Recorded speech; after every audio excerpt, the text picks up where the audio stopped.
flips me a bad body.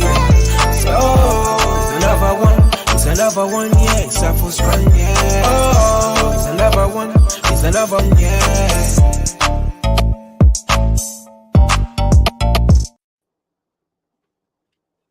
Good evening, everybody. Most of all, to my co-host, Ray. Thank you for stepping up. The alternate R. The alternative RnR. Rico's taking a week off. I think his Patriot chip got activated, so he's got to go out and riot with all the other racists. Not in Walthamstow, though. Not in good old Walthamstow, I'll tell you that much. Are you in Walthamstow, Ray? I'm in Waltham Forest. I'm in the borough, Waltham Forest. So shout out Leytonstone, we're here. How is it? I didn't know. We're practically neighbours. Yeah, East London. Listen, East London stood up, Waltham Forest stood up, and we said, listen, white, black, Asian, whatever race, we ain't having none of that around here. So shout out all the anti-racists in Waltham Forest. We had to let people know that that's not happening around here. Yeah, Rico knows better. I think he went back down to Plymouth or somewhere, but he's missing in action. Oh man, he gets out to be more funny, and hopefully the police can remove the Patriot chip that got activated. Before we carry on with the trolling that we're going to do tonight, can we just have a word from our sponsors, D-Rock?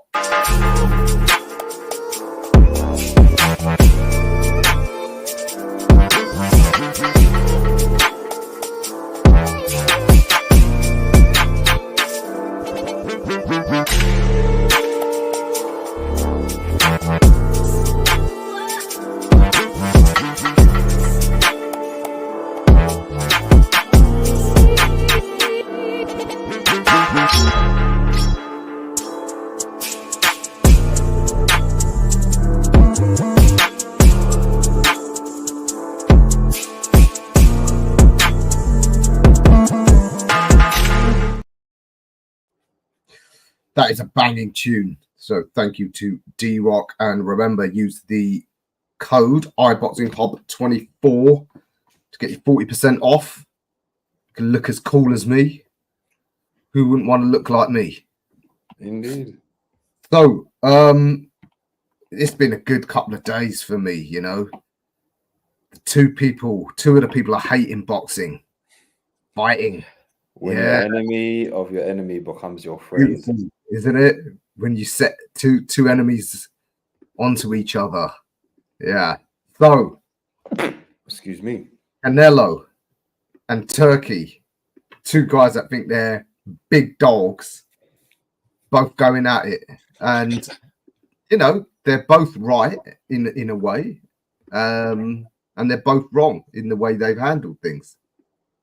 Do you think, first of all, Turkey Al-Sheikh, first time someone's really dug Canelo out, you know, so publicly about his retirement, as what I call it. I don't know. This is more, let's be honest. Let's be very honest. This is Turkey throwing out his toys out the pram because there's one person in boxing that can just tell him, I'm not going to bend the knee. And to you know, Canelo even said, listen, all respect for what you've done, but I don't need to bend the knee. And the way that you keep on talking about fights is kind of just like, stop talking to me like that. I'm not your boy. And I've always said this, in order for boxing to work, there needs to be balance. And I just didn't expect the balance to come from Canelo. So kudos to Canelo, because my goodness, did that guy absolutely just say, I'm doing well for myself financially. I don't need your money. Kudos to him. Listen, you know me and my views on Canelo. You know my position as president of the Hate Club. However, that hate was always just abstract. I don't know Canelo personally. What he does or doesn't do doesn't affect me. But Turki Al Sheikh, he's infringed on my business personally. So my hate for him is a next level. So for now, the hate can we do a disclaimer? These are the words of Ra, because if I want to travel to, you know, one of these experiences, I do not want the words of Ra to be confused for the words of Ray. This is RnR for Ra and Rico. But what Ra is saying right now is of his own doing. Sorry, carry on. That's all right. Producer, if at the end of the show, can you put that disclaimer that, you know, it happens at the end of every movie, that everything said in this show is purely fictitious for entertainment purposes, and any resemblance to real events or persons is purely coincidental. But yeah, as you said, I've never liked the idea, no matter how much in the short term it seems great, that a single person or a single entity has complete control of this sport. It never will. 3 guys that I've said are somewhat on the duck march, as per the title of this show, Canelo, Inoue, and Tank. It's interesting that all 3, off the back of their enormous independent financial clout, have been able to reject Turki. Did Inoue reject Turkey, or did he just say, "I'm fighting on my schedule, not yours"? Is that the same as the type of because the rejection that Canelo and Tank has given Turkey is more of a, "I'm not dancing to you." Is that overt? "I'm not dancing to your tune," whereas Inoue is just. Yeah, but I think that's just the cultural thing, you know. In the Far East, people are super polite and don't say it directly, even when they really dislike you. So I just thought that Inoue's one was more like, "I'm just gonna respectfully, I'm just fighting on my schedule, and no one's getting me to like not fight on my schedule." Yeah. I think there's. I mean, I think it's not a duck, Tony. Sorry. I think it effectively comes down to the same thing, because clearly Turki Al Sheikh, he has that sense. He takes it for granted everyone's going to work on his schedule.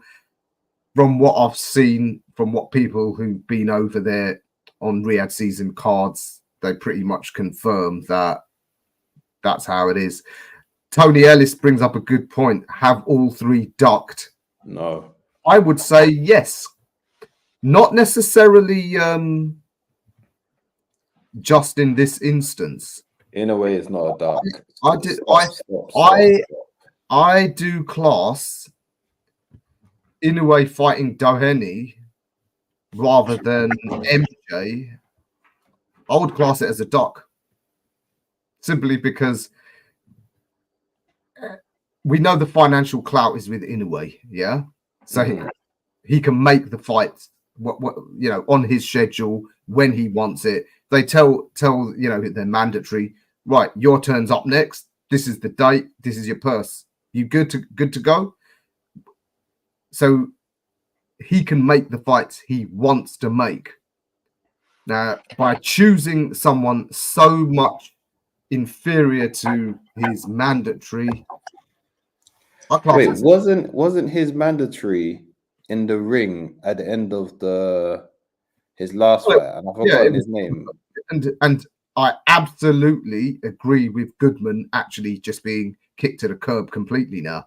Why is that? Well, because Goodman, he had his chance and he said, "Oh, I need a tune-up." I think, dude, then you can have wait. You ain't gonna get any closer to being ready. Wait. Let me get this straight. So Goodman does that. Yeah. Goodman does that. So he eliminates himself. Yeah. AJ, I can't pronounce his surname. Akhmadaliev. MJ. Yeah, MJ. Sorry. MJ. Apologies. MJ is not the mandatory. He is a top contender. However, what I will say about MJ though is that with MJ, that, as I've called it before, is a proxy war.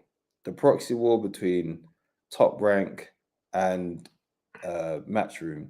And with MJ, if MJ was a big enough entity or a outright best entity, and in a way didn't fight him, I'd call it a duck. It's not like the Benavidez situation where, you know, Canelo is now facing Berlanga, and we're looking at him like, why are you facing Berlanga out of all people?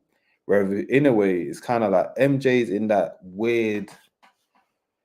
He's nearly in that Andrade zone where it's just like, Nah, we know you're good. You're not the best, but we also don't need you. I think Inoue, what Inoue's done is worse than Canelo. In fact, No.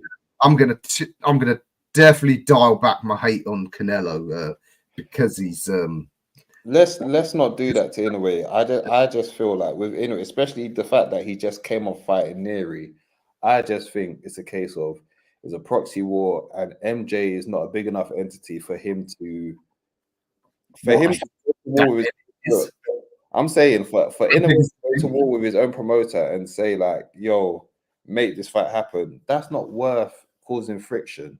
That fight, I'm sorry, the MJ fight is not worth causing friction between you and your promoter. It's just not. But there's what friction is there? The promoter works for him. And I like that MJ ducks Fulton. I like that. MJ could easily have been but lost. That too. Could have. I don't know. This argument keeps coming back. Like, so what? He's the man. Do you feel like MJ's really fought his way back to the top, or is it just a case of that is just a well-known name in the division that hasn't got too many names? Because that's how I see MJ. I see his opponent to become mandatory again. So MJ's not mandatory though. He is for the WBA. Goodman's the WBO or IBF. I can't remember. He's one of them. Yeah, so that means it can't be a duck. If I'm facing literally one of my mandatories, it's not a duck. It's just a mandatory that you don't like. He's not facing a mandatory. Doheny is a voluntary who's ranked about best. Yeah, fair. That's all it is.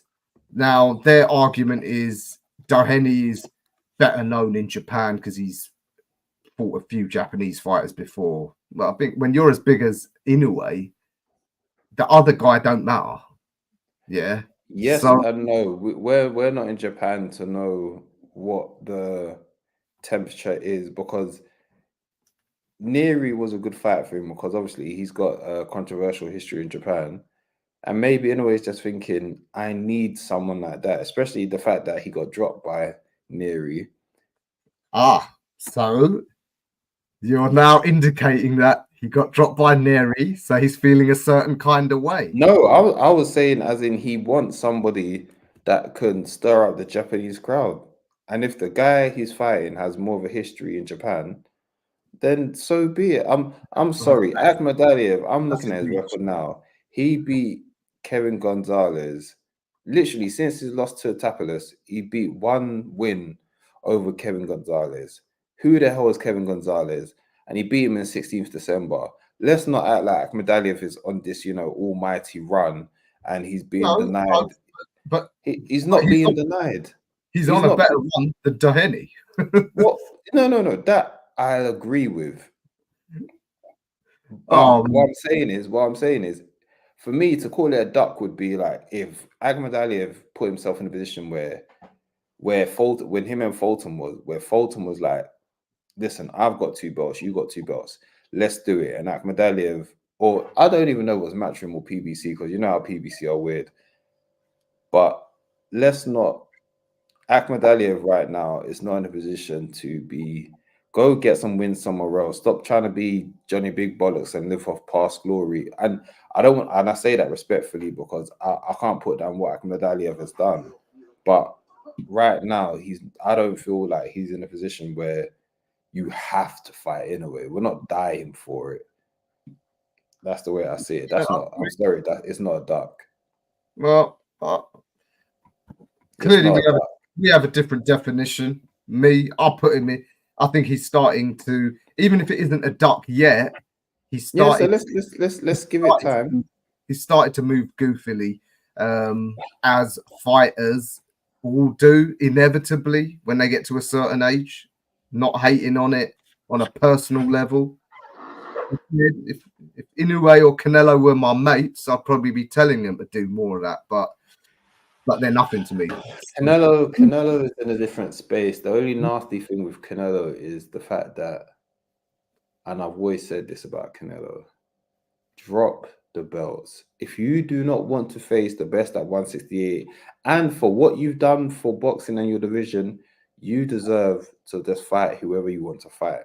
I'm happy with that. You do not need to be undisputed at this point. You don't. Stop hoarding the belts if you're not going to face the best of the best. Because my thing is, if you're going to be undisputed, that means whoever the next best challenger is, you face the next best challenger. If you want to do your whole retirement run and you want to face people like specific to how you fight, just drop some of the belts. Keep the WBC, keep the ring belt. And I'm not trying to be funny with Canelo. I'm just like, aren't you going to have more money not having to pay sanctioning fees to the IBF, the WBO, the WBA? Everyone knows the WBC is the more well-renowned belt. So keep the WBC, keep the ring lineal belt for super middleweight, and all the other belts, let the other fighters fight for it. Like, Do you, holding up division. In regards to this beef we've seen from grown men, I know in the past you rightfully said Tank sabotaged his own chances of working with Riyadh Season because he probably knew it would mean he'd have to take those fights, which he doesn't want. Do you not think there's an element of that with Canelo? It's not all just I'm a big dog and no one tells me what to do. It's more a case of, oh, this guy actually is going to pay my outrageous demands, but then I'm going to have to fight Bud and I'm going to get beaten by a former lightweight. Do you think Bud's really... listen, and I love Bud Crawford. How he looked at 154 made me know the weight limitation. And the funny thing is, he looked good. Rewatching that fight, you realize Bud actually had a good fight. That guy's just got a very unorthodox style, which kept on landing on Bud. And my thing is this. 154 is where we finally saw with Bud. You cannot do that at a higher weight class. Because think about it. For him to go up to super welterweight at 154, I do not want to see a Charlo versus Canelo part 2, where we've got a guy that's a killer at the lower weight classes. And then, Charlo got hit at when Charlo started getting hit at 168, he finally realized, okay, this is the big leagues. This is the big boys. I can't do this. I don't want to see that in Crawford. Let me rephrase.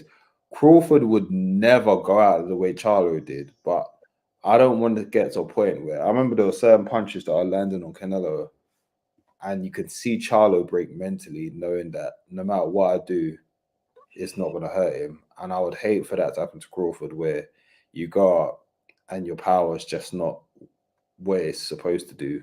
Because even at 154, when people are just the only reason people are saying Crawford didn't look as good is because at 154, the power doesn't, translate as much. But yeah. Okay, so that's from Bud's point of view. I'm saying from Canelo's point of view, you don't think that at some level he's rejecting Riyadh Season and Turkey Al Sheikh's overtures, not for the reasons he says, I won't be dictated to, blah, blah, blah, but because what's going to be dictated to is fights that he could potentially lose. Or even if it ain't fights he loses, fights that are just hard work, which at this point in his career he doesn't want. Because a lot of these guys say he's ducking. I don't even think they necessarily beat him. I think he can probably beat Benavidez. Morel, from what we saw of him, he might be able. I'd say he's still got a decent chance. Morel, I need Morel to come back down to one.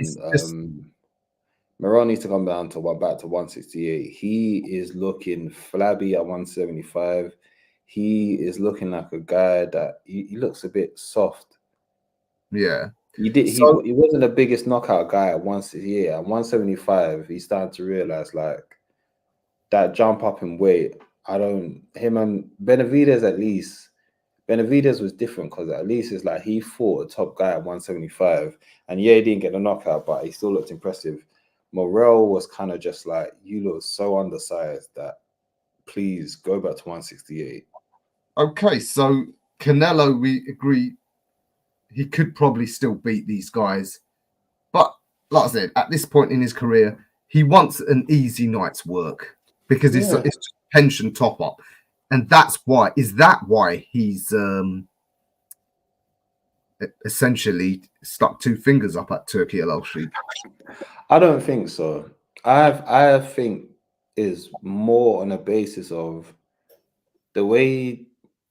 At the end of the day, people have egos, and the more power you have, the more you can test that ego. And I think with Canelo, the way that Turkey can speak to other people, Canelo's probably saying to himself, "You can't speak to me like that. Like I'm Canelo. Like you can't." And I understand Canelo's point of view because, let's be honest, Turkey was the great equalizer to a lot of the American paydays that we may not see as much in Europe and Asia. So obviously it's like the Americans are only now joining what Turkey was doing. Turkey was more tailored towards us in Europe, let's be honest. Mm-hmm. And I feel like with America, Canelo's probably thinking, I've taken care of this kingdom for I don't know how long. I've got my big paydays here without you. I don't. It's not that I don't think it's saying to not want in Turkey, but it's also a thing of like let's let him know I don't need you. I appreciate what you're doing for boxing, and we've even said it sometimes. The way Turkey speaks on certain people, or he tries to little bro people, he probably just rubbed Canelo the wrong way and was just like, "I'm not your little bro. You can't like all that stuff you do to other fighters or other promoters, and they bend the knee to you." I'm not going to bend the knee. We can work, but I'm not going to bend the knee. So I think that's what that's comes across what it is more than anything. All right, and as I said, normally I'd be going in deeper and harder on Canelo, but yeah. because of who he's resisting, this time I'm putting the truce. So as for Turkey Al Sheikh, I mean, I don't know what you think. I think he really undermined himself in some ways, although I don't think he realizes it, because it came off childish. the response was so petulant for a man that is essentially a government minister. I mean, what on earth are you doing going back and forth with someone who effectively you were looking to employ in a roundabout way, if you think about it? Why on earth, as you know, as a lot of our colleagues do you know what it is? I think maybe because I watched the UFC and I've seen Dana White be like this for a long time. When you monopolize the division, you almost lose professionalism because you've gone beyond the point of I am the judge and the jury. So therefore, I don't have to speak to you guys with professionalism no more because I run the roost. And like I said, the same thing's happened in the UFC where the way Dana's spoken on some fighters before or some issues before, it's kind of just like you only speak like that because there's no consequence to your action. And I feel like with Turkey, he's had no consequence for so long that he just started to realize, what's the term? Absolute power corrupts absolutely. If you have absolute power, at some point, Turkey's just said in his head, I'm not going to be nice no more because who's going to tell me otherwise? And Canelo is the first person to put his finger in his chest and said, you need to calm down. And for that, Saul Alvarez, I like you for this week at least. Listen, Canelo is actually, what he said is actually, I think he is seriously correct though, that the way Turkey Al Sheikh moved with him weren't right. You know, more wise people in power understand that no matter how powerful you are, treat people with respect. It's like I went to a friend's wedding last year, and they are really wealthy. I didn't realize how wealthy they were until I saw the wedding venue. And the, you know, at this wedding, it's like at a former Portuguese royal residence. You know, the waiters are coming around with these posh ass canapes and stuff. Exquisite food, yeah, not the sort of stuff I normally get. So one of the other guests is some like billionaire financier or something. So I say to him, you know, I ain't used to this sort of environment. I don't know what the etiquette is, because these canapes are good. I want to try all of them. And he said to me something really poignant. He said, look, I've been to many of these events where there's people, the richest people in the world, royalty, etc. As far as I'm concerned, there's only one etiquette that I care about. You treat everyone with respect, whether it's the janitor cleaning the toilets or the king who's invited you. Treat everyone with the same respect. And I don't think that the Saudis generally, and certainly not Turkey Al Sheikh, they haven't learned that, because there was no need for him to be so pushy with Canelo. What he said was perfectly reasonable. I'm focused on this fight. We could discuss it afterwards. And you know, Turkey Al Sheikh should have said, yeah, that's fine. Good luck with your fight. If you win, we'll be in touch. And then you can take it from there. And if Canelo still is being difficult, blah, blah, blah, then you can decide whether to deal with them or not. But to go for a government minister to feel the need to go on social media, have petty little digs, it suggests to me also he ain't what people think. He ain't as powerful as people think. You know what? He's actually someone quite small who's been given a position, because a lot of people seem to think he's part of the royal family. He ain't. He was just friends with the crown prince when they went to school. And I think basically the crown prince says, yeah, I'll give my old school classmate a job. Here you go, run the entertainment authority. But so this is, once again, this is why I said I compare him to Dana, because Dana, it was the same thing. Dana went to school with some rich guys called the Fatih brothers. And when Dana found out that, you know, the UFC were going down under at the time, he then hollered at his old, you know, school friends, the Fatih brothers, and said, help me buy the UFC. And then they made it into what it is.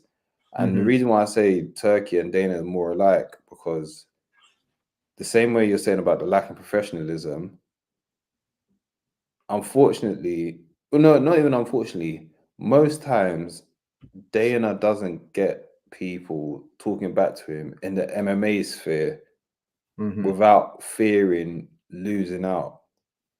So obviously, thankfully, when we saw like with Francis Ngannou, for example, when Dana kept on going, no, you can't do this, you can't do that. And France was just like, who are you to tell anyone what they can and can't do? But because Francis had leverage, he can stick it back to the UFC and say, I'm not signing this contract, I'm not doing this, I'm not doing that, etc. Not everyone can do that. And I think that's why people see joy in it, because sometimes you do need that person. Like I said, balance is always necessary. You always need someone there to make sure that you act correct. And I feel like with Turkey, Canelo is the candidate to not humble him, but just let him know that we don't all, I won't even say we don't all bend the knee. The world doesn't run around you. There's other powers in this game. And because boxing has, you know how it is, boxing's a sport where there's not as much money in it as everyone makes it seem. Whereas I would honestly say if AJ was American, it would be the same as well, because AJ would have just been like, I'm doing all right for myself. I don't need you. But thankfully for him, he's in a space where he can work with him. But I feel like because of who AJ is, Turkey's been more respectful in how he approaches and works with AJ. Whereas Canelo, I think how things have gone down, I think the way he spoke to Canelo rubbed him the wrong way, because I get it. Like you alluded to earlier, I think the way he spoke to Canelo was just kind of just like, say what you want about Canelo, or he's ducking this, that, and the third. This guy has been the face of boxing during the 2010s. Put more respect on his name for what this guy has done. And he's got the money to say, you can offer me a certain amount, but I've already generated that by myself. He was just on Sway in the Morning the other day saying, in the concessions, like, I get you buy a popcorn or a soda at that fight, that's coming towards me. Like, that's a big boss. I don't know if for those familiar with rap, it's like when Drake kept on thinking he was a guy, and Pusha T said, I don't care if I don't have as much, commercial success as you. I'm coming for your head top. And he got him.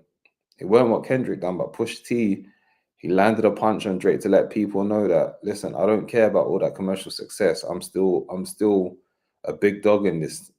And I think the same way Canelo's just landed a big punch on Turkey, that's to remind him, you're not the only guy that's got money over here. So kudos to him.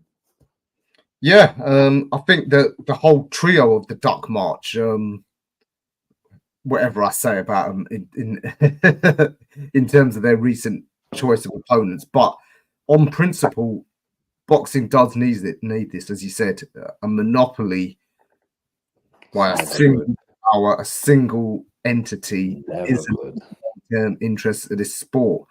That said, again, don't get it twisted. Despite we know I've alluded to my misadventures over there, and I've seen people close to the action who've pretty much confirm what you're saying, that people who are dependent on him, i.e. the 2 or now 4 major promotional outfits, they do tiptoe around his every win. Now that's not surprising. Promoters have always debased themselves for whatever is necessary to get the only way they survive, man. That's what promoters do. That's nothing new. But despite my hate for him, let's be real that at the same time, it is in boxing's interest that their events are a success. Absolutely. There is a danger, that the whole gravy train could come to a very abrupt and ignominious halt, because Turki Al-Sheikh is not as powerful as people think. Like I said, he's actually just a small guy who was well connected. But people that know about the way the kingdom works, there are so many factions vying for power. Now, do you remember Prince Khalid and Skills Challenge? They were the first entity to bring boxing to the kingdom with Anthony Joshua. For whatever reason, they got shunted aside, and next thing you know, Riyadh Season and Turki Al-Sheikh are running the show. That is an internal power play going on there. Westerners, we're not really privy to what's going on, but my understanding, just from family who've lived in the kingdom and worked there, sometimes worked for royals, they say that's the way it goes down. These royals, there's 7,000 princes, and they're all jockeying for power. Yeah, in a way that we don't know. We probably couldn't even fathom the yeah. So at some point, if these events aren't a success or don't bring whatever it is the kingdom wants out of them, i.e. plenty of foreign tourists, someone's going to go to the king and say, look, your idiot son's best mate from school spent a couple of billion and we ain't got nothing. This alludes to, for those that watch Stayweighedin on Tuesday, well, we stream live on Tuesday, but tune in and go back to that after this if you haven't. Me and Abbas were going through this, and Abbas made a good point, which I expounded on, where I said,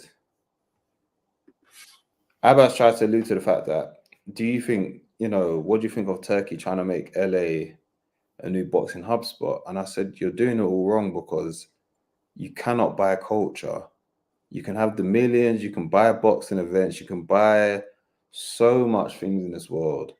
But there's also the point where all that glitz and glamour is not going to cover up the fact that that Crawford fight felt a bit off. And when I mean felt off, I feel like it felt like disingenuine fans. It felt like people are there more for the spectacle than they are for boxing.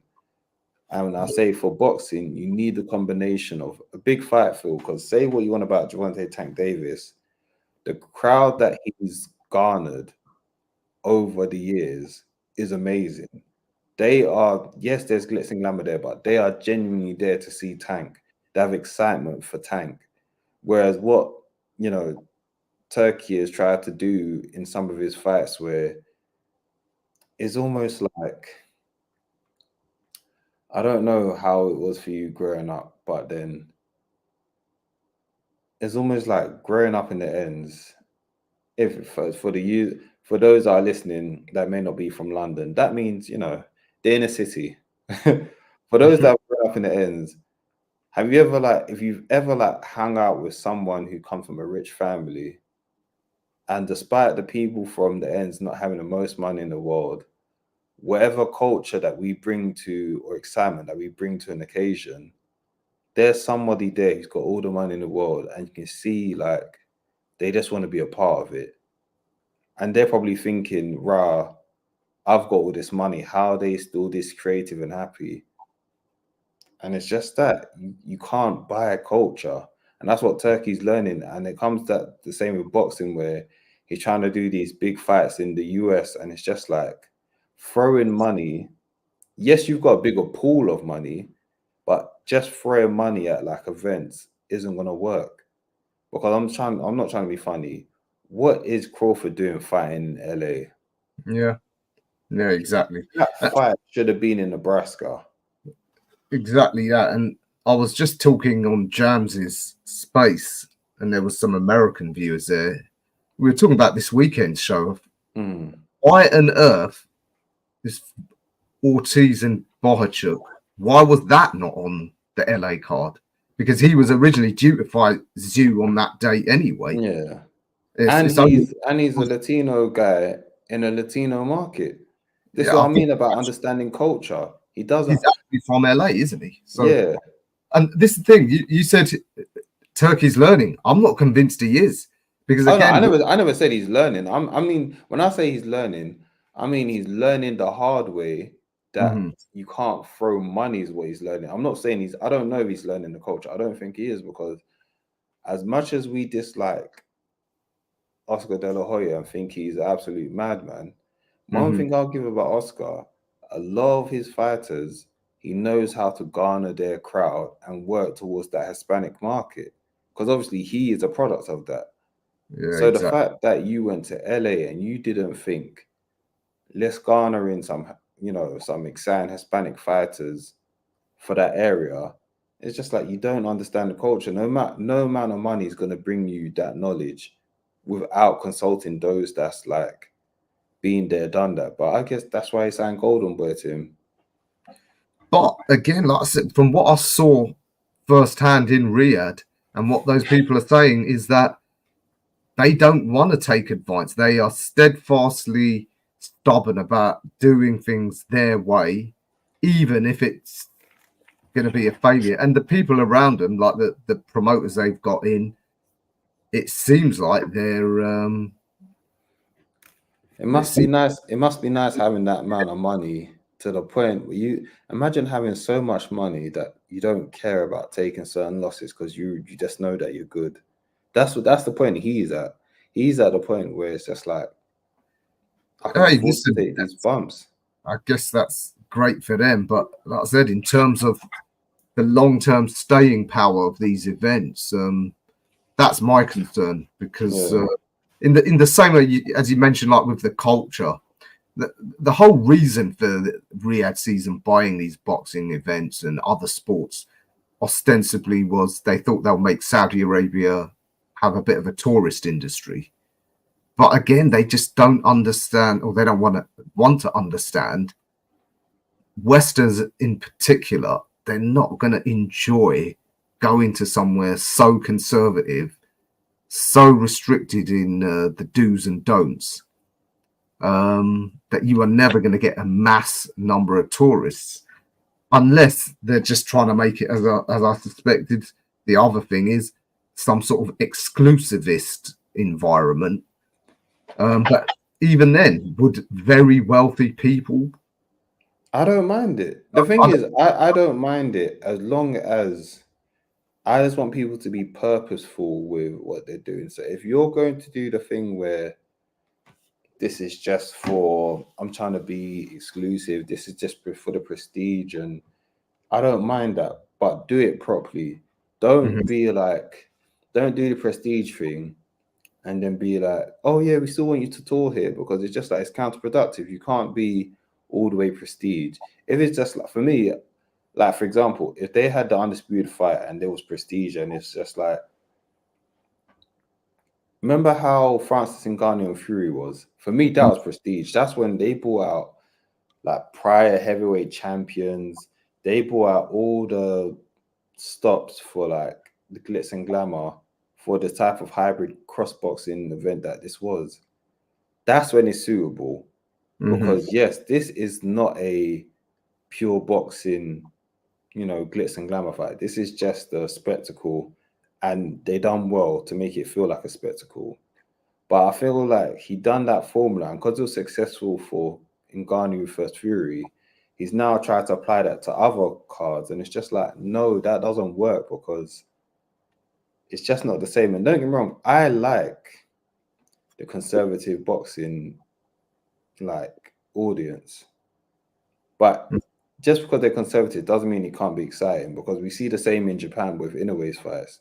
Yeah, those fans, you can hear a pin drop in between the rounds. They only make noise when it's like a knockdown happens, and even when they do, it's just like do you get what I'm saying? But and I love Inoue's fights. I always said I want to see a big fight in Japan. That's on my like checklist of things. Me too. Yeah. So I don't think it's about the conservative thing. I just feel like there's a certain je ne sais quoi missing. There's a certain genuity to it. Is that a word? The genuine, you mean the genuineness of the Is fans? that a word? Is genuineness a word? I've just made it up, so it is. We'll go with it. There's a certain genuineness that's missing, because yes, that's just like, I think with like Inoue, I think that's the perfect example. Inoue's crowd is conservative. It doesn't stop it from being a nice fight where we can feel the glitz and glamour of it, but it's still that boxing feel. Whereas what Turkey's garnered in Saudi, sometimes it just feels like you've got money, but there's no excitement. Like I said, you can't buy a culture. You just can't. Yeah, there's from the events the undisputed heavyweight championship for the main event, the crowd was genuinely interested, but it looked like a lot of Brits and Ukrainians did travel for it. Not surprising, because it's a very historic event. But then all the other fights, and certainly the 5v5 crowd, weren't really interested.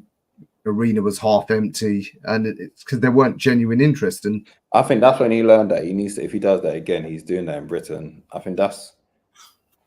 But I like the 5v5. I think the issue was with the 5v5 was going back to the same thing. You try to repeat the same formula. That is not the glitz and glamour event that you think it is.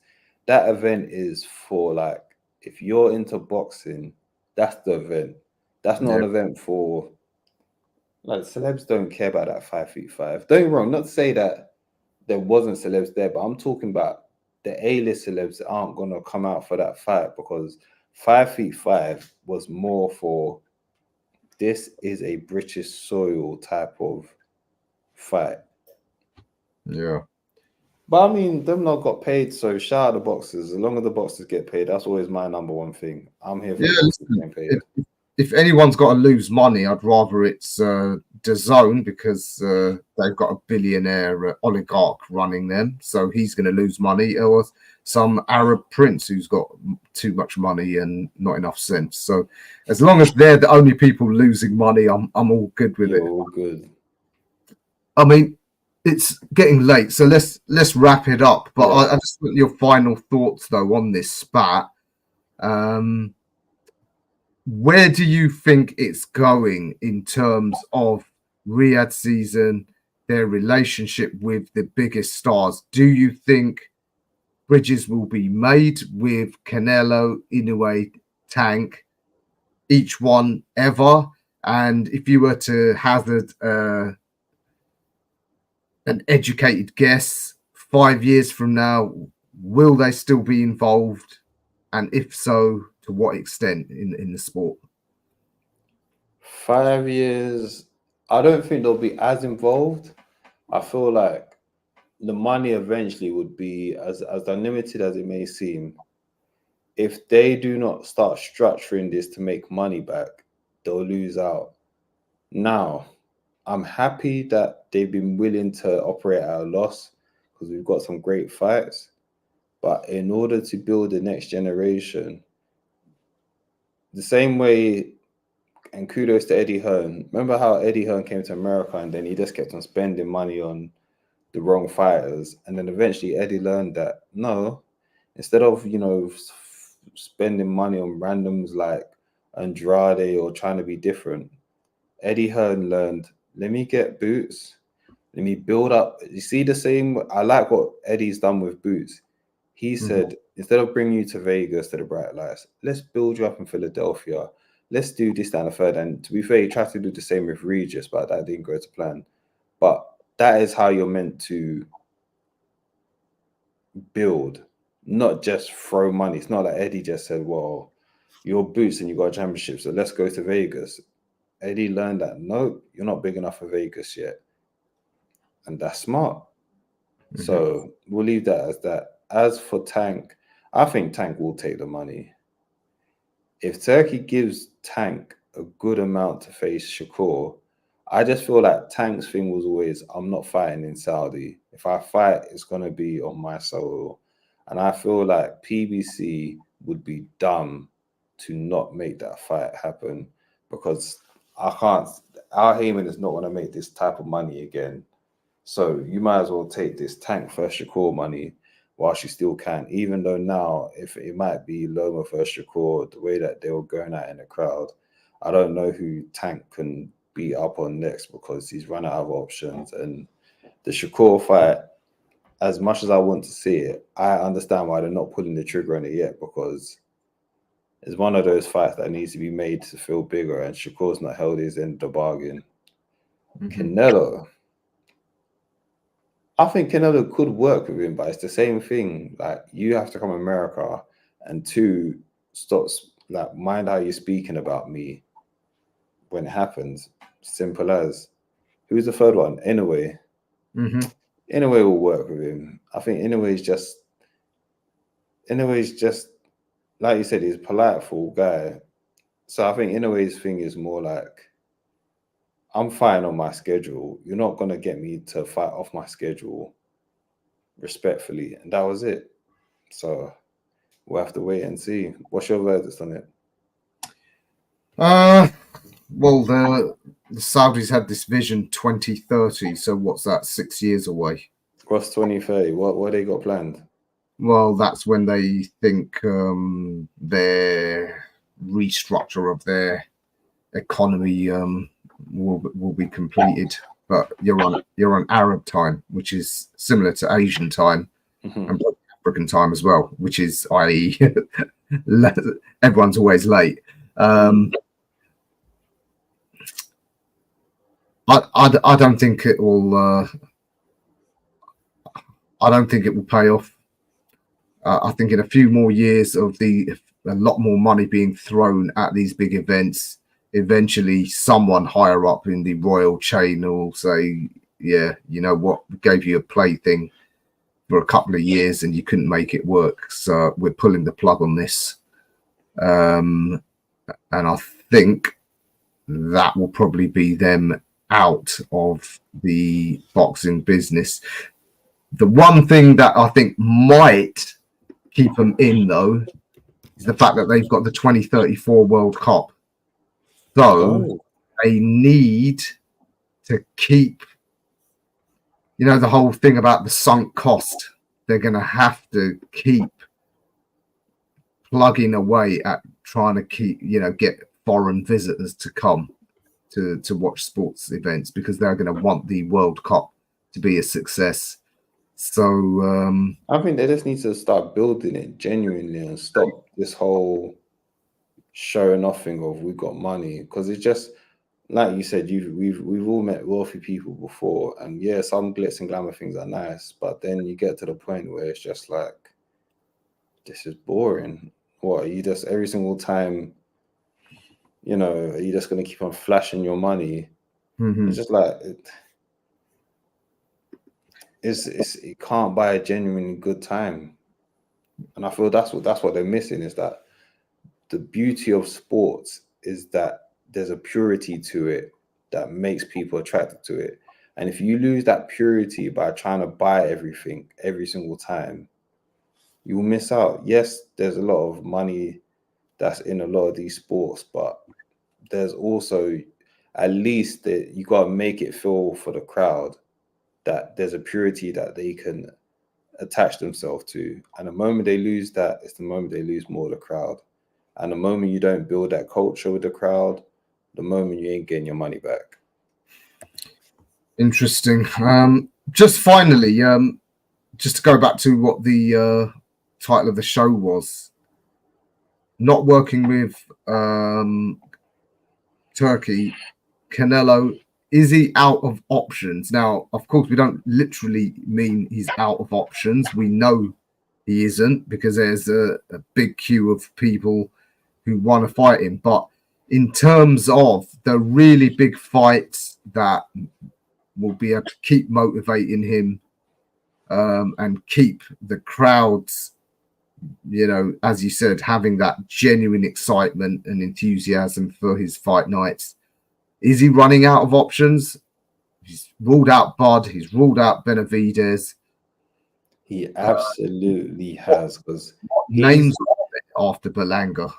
He's past the point where there was a certain time where it's just like, we don't care who your opponent is. We just want to see Canelo.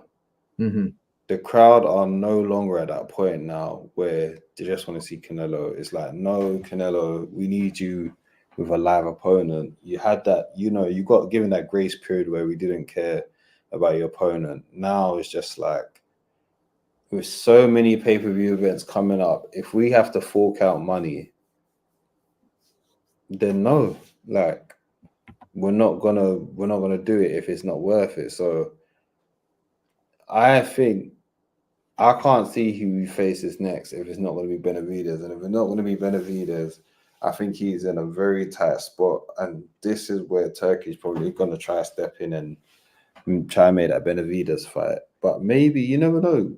Canelo might be playing a high chess game and he's acting like nonchalant, so that when Turkey bites the bait, he's got that Benavidez fight there and money's made, and he brings that fight to LA or something. So fascinating stuff. That's why we love this sport. It is feints within feints, moves within moves, as it's always been, going all the way back to probably John L. Sullivan. But all right, I think we've had a late one today. Ray, always a pleasure having you step in. Thanks for having me. Rico doesn't like my presenting style, and I've worked out why. I've been listening to too much LBC. I sound like a radio sports shock jock, and I just talk too much. I make it about myself rather than the subject. So it's been all good. Apologies to the viewers. But yeah, thanks to Ray for stepping in and saving the show today. Remember, there's a show almost every day here on iBoxingHub. Big up to all the family. Tomorrow, I think we've got Steve on Hard Talk, where he puts the American trolls on blast. Abbas might be doing his crossover Misfits show. I can't remember if he's doing that tomorrow. He does it bi-weekly. Sunday, Trey and Chris will be back for the weekly roundup. Monday, Aisha, Green Diamond. Ray and Abbas will be doing their stayed weighing in show Tuesday night. And of course, Wednesday, back to Wednesday, will be the midweek roundup with Chris and Trey. So tune in. Something for everyone. Thanks for tuning in, everyone, tonight. And have a good night. We'll see you next week. Peace.